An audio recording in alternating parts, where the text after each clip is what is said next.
Hi, everybody. This is Stu for So Wizard Podcast, and we are at New York Comic Con with Jim Zub. How are you today? I'm doing great. The show is just starting, so we still have all the energy, and my voice isn't shot yet, so you've caught me at a good time. Well, that is great to hear. Yeah. You are obviously working on a couple of Conan books right now. You've got Conan the Barbarian, which you are working on with Alex Horley. Yep. And you have just started Conan, Scourge of the Serpent. That's right. With Ivan Gill. Yeah, so I've got 2 Conan miniseries, plus I'm contributing to the Savage Sword anthology magazine as well. All right, fantastic. So, Conan the Barbarian number 25 just came out. Yes. As of what? Yesterday, correct? And we were talking about how it is fully painted. Yes. And that is fully painted by Alex Horley? Yeah, so Alex isn't the regular series artist. He's done covers for us, Okay. but we wanted our 25th issue to be extra special. So over a year ago, I gave him the script. He started doing sketches and designs, and as of around January, we would get almost a painting a week. And these are traditional oil paintings. This is not digital at all, and it is an absolute stunner. It's my first King Conan story, and he absolutely crushed it. Our regular artist got that extra month, to work on the regular issues, and Alex got to just blow it out and do. I hesitate to. I don't want to brag about my own stuff, but it's an epic. Like it really is. Poured it all out on the canvas for us. So. What do you think is the biggest difference between the King Conan storyline versus the Conan the Barbarian storylines? Which did you like doing more so far? I mean, this is my first King Conan story. It is a very different period of the character's life. He's in his later years, and he's more reflective.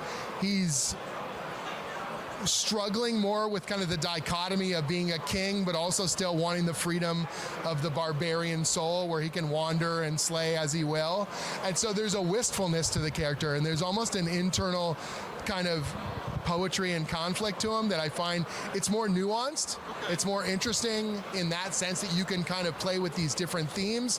I do love young Conan. I love Conan in his prime. That's what I've gotten used to writing over the last few years. But this one, it really kind of grabbed me in a different way. It surprised me in terms of how much more I was able to kind of get out of it. Do you anticipate doing any more King Conan books in the future? Hell yes. Yeah, that'll definitely happen. I got the taste for it now. I'm excited. And we're building a grand kind of mythic story in the monthly issues and in these event miniseries that we're doing. So Scourge of the Serpent is the second event miniseries that we put together. The first one last year was Battle of the Blackstone, and it went over really well. People liked it. And so we've got this kind of mythic structure that we're building over what will eventually be 50 issues of the monthly, and then 4 miniseries. How did you get into doing so much Conan? What is your history with the character? So I grew up like a lot of people. I saw the movie and stuff like that. I'd read some of the novels that were around, the reprints that came out in the 60s and the 70s with the Frazetta covers. My older brother is my kind of proto-nerd, so he got me into like Dungeons and Dragons and video games and sci-fi and fantasy and all that stuff. And so that was sort of where that came from. And when we saw the Conan movie, it was like the coolest fantasy movie we'd ever seen because they took it seriously. Like a lot of fantasy movies in the 60s and 70s everyone's always kind of turning and winking at the camera. Like they're like, we know it's dumb. And when we played D&D, it wasn't dumb, it was badass. Yeah. And the John Milius movie was badass. And we were like, oh, this is really, really cool. These guys are like morally compromised, messed up rogues getting themselves in trouble and delving these dungeons. And so it felt like the games that we wanted, our table to be, and that kind of really struck a chord with me. So like the 3 pillars of fantasy for me when I was a kid were Dungeons and Dragons, Conan the Barbarian, and these kind of nasty choose-your-own-adventure books called Fighting Fantasy from England. I friggin' love those, and a bunch of the imagery from those books are like tattooed into my brain. And so that's the stew. If you read my stuff, you'll see those themes and ideas kind of churning up over and over and over again. So let me ask, whenever you play D&D, barbarian class? Actually, no. So I usually play rogues. I mean, myself, it's like fast-talking, kind of Han Solo-y, kind of heart of gold troublemakers. Yeah, I do love that element of it. I have played across the entire spectrum. Usually I'm the dungeon master anyways. I tend to be the forever DM in our group of friends, But when I do get a chance to play, a lot of rogues, a lot of rangers, a lot of, run fast and pick up everything you can grab kind of characters. Oh, yeah.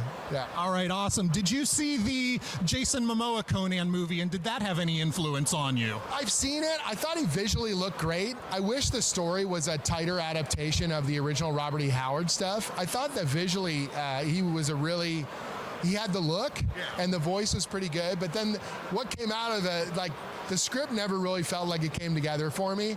The original Robert E. Howard character is quite different from the Milius movie, but there's still enough kind of at the heart of those themes that I feel like it works. It's not a perfect adaptation of the source material, but thematically there's enough kind of going on there. And then the one from the Momoa movie feels like it's a little further afield, a little too video gamey and weird. But, I gotta admit, what's amazing about this character is he's generational. Like, the original pulp stories came out in the 30s. Like, he's older than Superman. Yes. So then you've got the 40s and the 50s. They reprint those prose novels. The 60s, that's the Frazetta painting covers. They sold millions of those paperbacks. Then you get into the 70s, you get the Marvel comics. Then the 80s is the Arnold movie.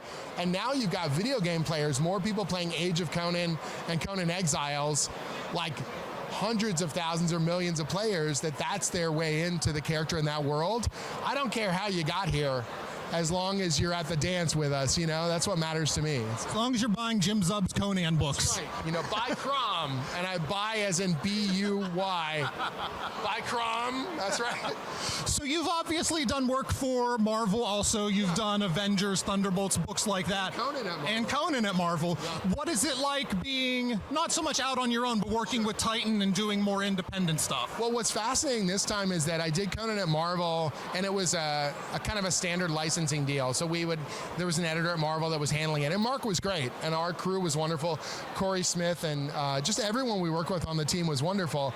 But now I'm working directly for the rights holders. So the thing at Titan is a partnership where the rights holders have more direct kind of involvement in the process, and it's been amazing. They've been really, really great to work with, and so we're planning out a lot longer term, and we know we're going to get there in a way that kind of the standard monthly publishing can be a little more chaotic. And we're now in 11 languages. We're all around the world. So we get fan mail from all kinds of markets that I've never been in before, which is awesome. And like I said, Conan's a generational property. So they're just it's amazing to hear from people all over the place that they love what we're doing and that they're digging the new books. Well, they are fantastic books. I want to thank you so much for all your work on them. You've obviously got people stopping by your table here, so I want to let you get back to what you're doing. But thank you so much, Jim. I really appreciate your time. Have a great New York Comic Con. Absolutely. You also. Take it easy.